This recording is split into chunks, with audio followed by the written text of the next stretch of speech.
we're going to have a presentation of the Raduege Award, which we'll talk about a little bit. We're also going to have a great fireside chat. Lauren Bedula, I appreciate your coming here and hosting, moderating that. With that, Ken, I'd like to bring you up if that's all right. This is your microphone. But Ken is going to give a few remarks, et cetera, and bring up Harry Raduege. Well, it is a pleasure on behalf of all of us at Comtech to welcome you to this award ceremony, welcome you to this event. I've talked about it several times. I think this is a fantastic event for all concerned. Lieutenant General Harry Raduege is someone that I've gotten to know pretty well. We're both board members here at America's Future Series. Kind of an icon in aerospace and defense, an icon in military leadership. Of course, he commanded the Defense Information Systems Agency, DISA, which provides, there he is, provides all of the communications, interoperable communications. It supports everything from the president on down to Sergeant Snuffy in the foxhole, and it's fantastic. What a thing. Before that, I believe you led the Joint Task Force for Global Network Operations, which was also a fantastically tough job where you did a really fantastic job. So I'm going to, if I can, I'll have you come up just a minute, and maybe you can say a couple things. I am also very excited that our awardee today is Miss Ellen Lord, the Honorable Miss Ellen Lord, who I've known a long time when she was, I didn't mean to say it quite that way. But I knew Ellen when she was the CEO of AAI. She then became the CEO of Textron. Then she became the distinguished and honorable Miss Ellen Lord, our Undersecretary of Defense for Acquisition and Sustainment, where she served in a very difficult time as we move to transition and embrace commercial technology and innovation in some ways that our warfighters desperately needed us to do. So I'm very pleased with that. So I'll hand it to you, Lieutenant General Harry Raduege, but first I will say you had one of the toughest jobs that doesn't show up in your resume much. But after 9/11, you're the one that stepped in, cleared the smoke, and restored communications to the Pentagon and beyond, and for that, I think we're all grateful. Well, thank you. There you go, sir. I'm going to get out of your way. Well, about a little over a decade ago, I was attending a luncheon, the America's Future Series, down in Dallas, and quite to my surprise, they called me forward, David did, and presented me with this award. And I was thrilled, still am thrilled. And over the years, we have selected an individual, or sometimes there's even been two in a year, to be honored by this national security technology dedication type award. And over these last 10 years or so, I have been brought into contact with so many individuals who now have it, like Secretary Hondo Geurts, everyone's favorite pulling guard. And I think, Hondo, you were the second recipient, and you were still in the Pentagon at that time when we gave that to you. And since that time, we've had a number of other individuals who I'm just so honored to have my name even associated with them. But I think the greatest thing about this particular award that I enjoy so much is that the award winners are the ones who select the next recipients. And we discussed this during the year. So Ellen, this next year, you're going to be called upon to, suggest some candidates or a candidate that you'll push hard that should be honored in this way. But anyway, it's a thrill to be here today, to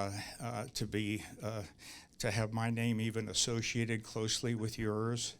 So it's a real privilege. So thank you, everyone, for being here to share in this moment. He's so humble. We have, of course, named this the Harry Raduege Award. okay, which is very deserving. And I saw that, I don't know what you called it, the national something, but it is in our minds. It is in our minds, the Lieutenant General Harry Raduege Award. So, so that's it. Thank you. Thank you. For distinguished contributions in technological innovation and national security, if you want to do the full thing. Thank you so much. And now it's my honor to bring up Nicole Gibson. Nicole, if you could join us. Nicole represents Guidehouse, who is the gold sponsor for the two-day summit. I'm going to give you a microphone. Thank you so much. Look forward to your remarks. Thank you for being here. You're a tough act to follow, sir. So hopefully I have a couple prepared remarks that I just want to share today with everyone. Enabling innovation, pushing the limits, thinking outside the box, challenging status quo.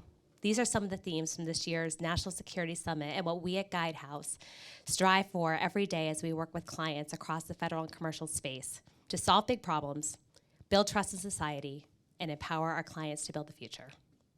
With global conflicts spanning from continued tensions with China and Russia and the war in Ukraine to hostilities in the Gaza Strip and Israel, Houthi rebel attacks in the Red Sea, and political turmoil in South America, the need to find real solutions to these issues is critically important. Exploring the intersections of business and national security to see how we can better collaborate on a way forward while shining a light on leaders who have demonstrated innovation and agility when facing these challenges is how we're going to start. In the brief time we have today, we are fortunate to be able to address both of these items. First, and most importantly, we are here to honor Secretary Ellen Lord with the Raduege Award for extraordinary contributions in technological innovation in national security. There was no way I was going to be able to remember that if I didn't write that down. It's a very impressive title. This award has been bestowed on individuals whose leadership and ingenuity have led to increased impact and improved outcomes across the mission space. Ellen is known, among other things, for pushing the envelope in procurement and acquisition approaches and processes to speed innovation. And I would also like to add that she is the first female to receive this award, which makes it an even greater honor to share the stage with you today, ma'am. And here to present that award is Hondo Geurts. I was told that Hondo is among friends here and does not need a lengthy introduction. He even told me that. So it's been validated. But he was the inaugural recipient of the award, and so I feel a few words are in order. Hondo Geurts currently serves as a business executive for national security, BEN's Distinguished Fellow, following his retirement from performing the duties of the Undersecretary of the Navy, the department's #2 civilian. As a Distinguished Fellow, Geurts provides strategic oversight related to the nation's future industrial base, insights that he shares on the BEN's podcast that he co-hosts entitled Building the Base. Throughout his military and civilian careers, he's been recognized by both private and public institutions, to include earning the Navy Distinguished Public Service Medal and the Federal Times Vanguard Award for Executive of the Year. But what I'd like to highlight before I turn the mic over to him is a phrase from his LinkedIn profile that's already been referenced today, and frankly, something I believe that we as leaders in the national security field should all aspire to. Servant leader and organizational pulling guard dedicated to enabling teams to achieve mission success. Please welcome Hondo Geurts. Thank you so much. Sir, it's good to see you here, and an honor to be here with a bunch of old teammates, friends, and a lot of folks dedicated to making a difference here. Now, Secretary Lord and I go back quite a ways. Everybody thinks that she was like an acquisition professional all her life. She actually, we'll talk a little bit, ran some pretty impressive organizations. We talked a little bit about Textron and whatnot. And I'd like to say, working with her there, especially in the early days of the war, really was dedicated to getting gear downrange for guys and gals. And I think when we all look back at things we've done in our career, making a difference to the person all the way at the end of the mission is really what we cherish, much more than honorary titles and all that.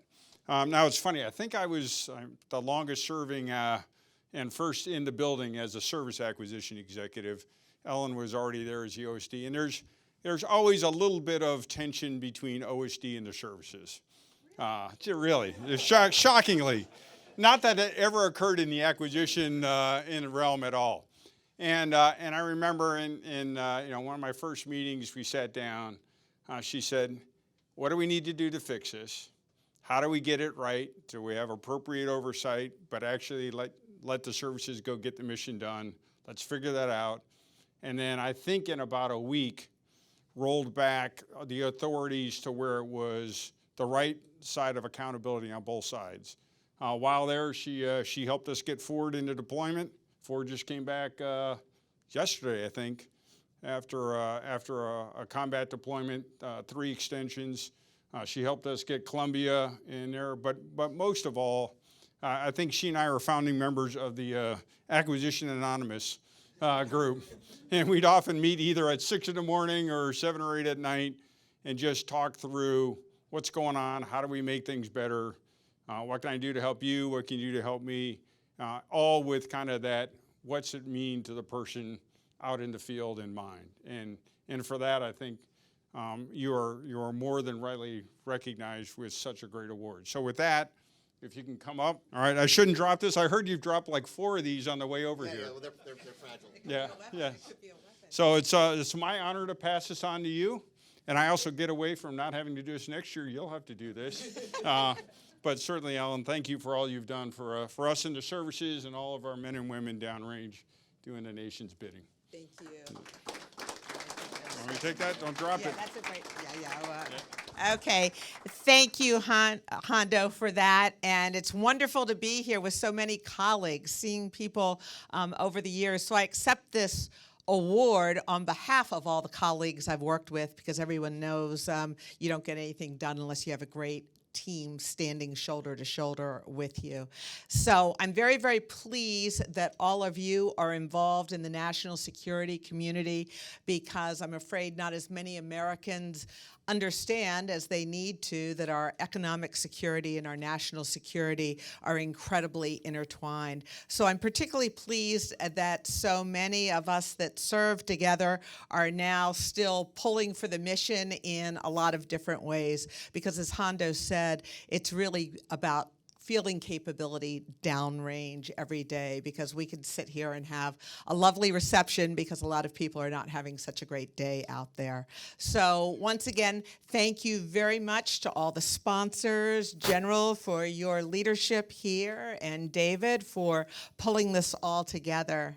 So I think that we're going to have a little fireside chat here, led by Lauren, and Hondo's going to jump back in. Excellent. Well, we decided we wanted to stand and kind of make Should this you be in fun, the middle, casual. maybe? Yes, ma'am. I'll jump over here.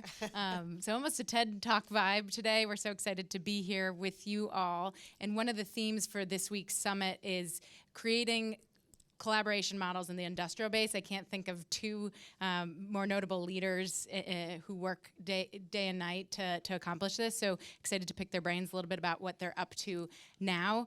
So, ma'am, I thought we could start with you, Secretary Lord, to talk about now you are out of government, but still very involved with mission, including the PPBE Commission, work with the Atlantic Council, CNAS.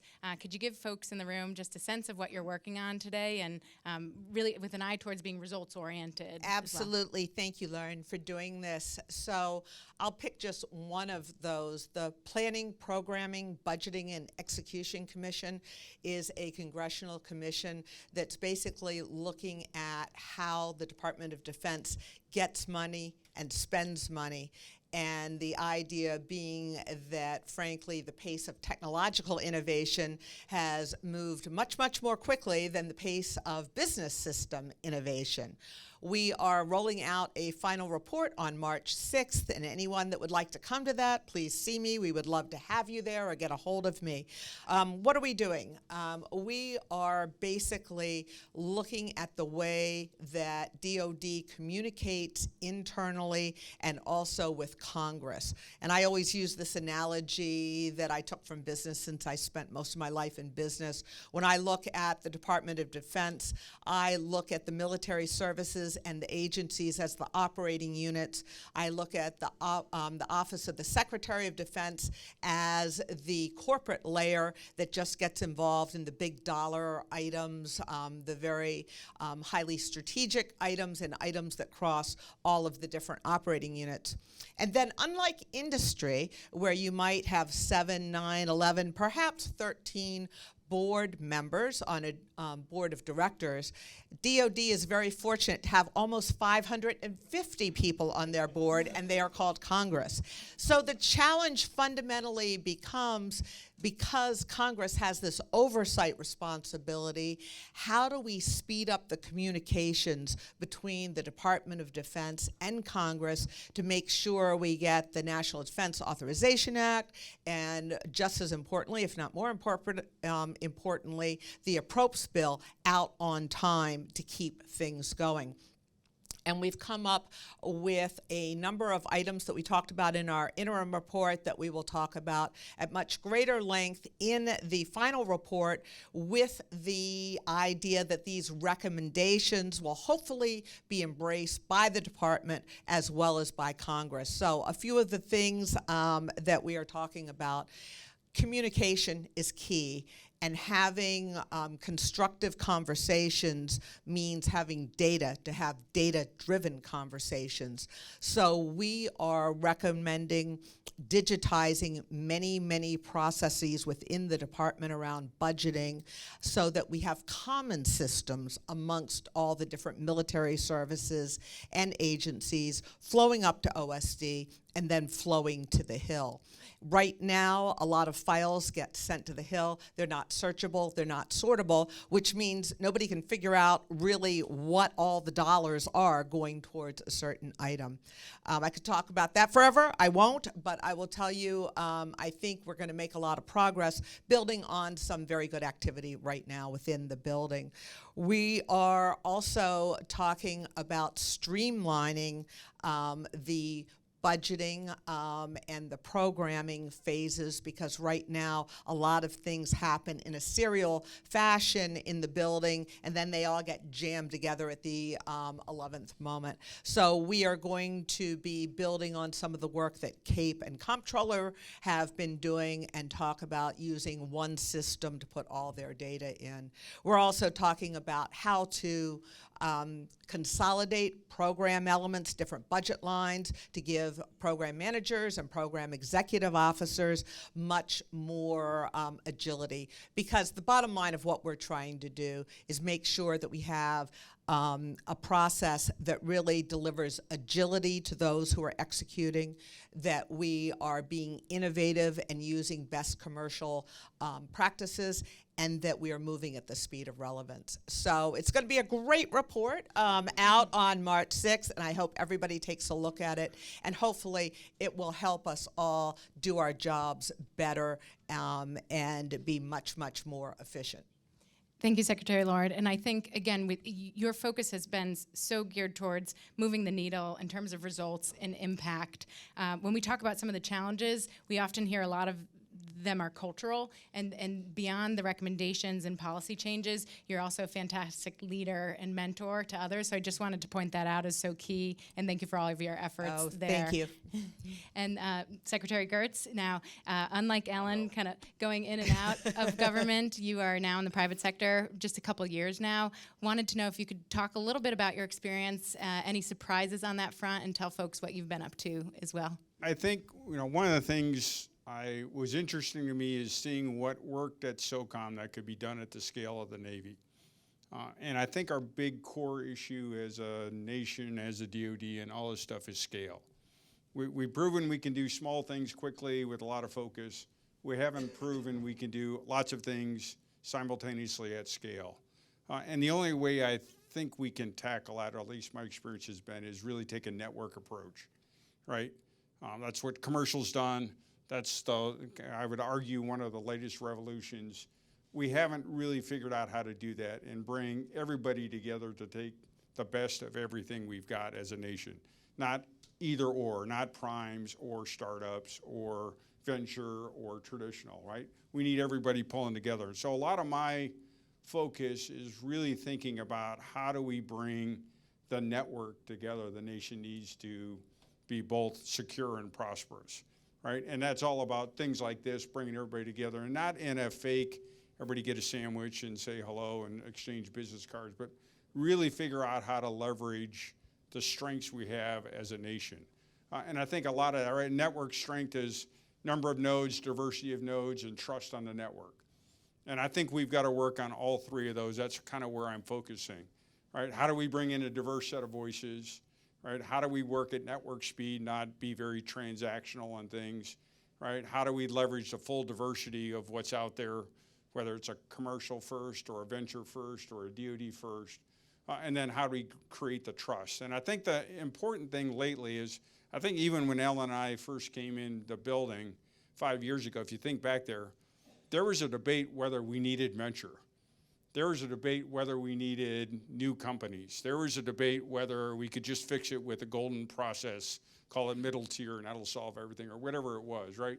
And I think the realization is we've got to fix it at scale, and I think that's what the kind of opportunity presenting ourselves here. And so I would just ask everybody, think about everything you're doing in network sense, and I think if we can do that all together, then we can make progress. That's kind of where I'm focusing my time now, just having had such a bizarre career and having worked with so many of all you. I mean, it's funny, you see all this, you can see all the parts that if you put them together, you can see an awesome apple pie. We haven't figured out yet how to get all the parts together to have an awesome apple pie, but we gotta, because that's the only way, in my experience, will beat a centralized, planned approach to this. And we shouldn't try and be more centralized. That's why, again, my comments on Ellen, she was about decentralization and accountability. We can't err to solve this by being more centralized. That's why the PBBE work is so important. We've got to figure out how do we diversify, how do we decentralize, and then get our iteration speed up and scale. Thank you, Hondo. And in the spirit of collaboration and networks, just want to say thank you to everyone for being here today and the different organizations. Ben's is one that stands out as really key to public-private partnerships. I think if we all kind of focus on not just admiring the problem, but collaborating and working together, we're doing the right things. So thanks, everyone, for joining us today. Secretary Lord, Secretary Geurts, for your time as well.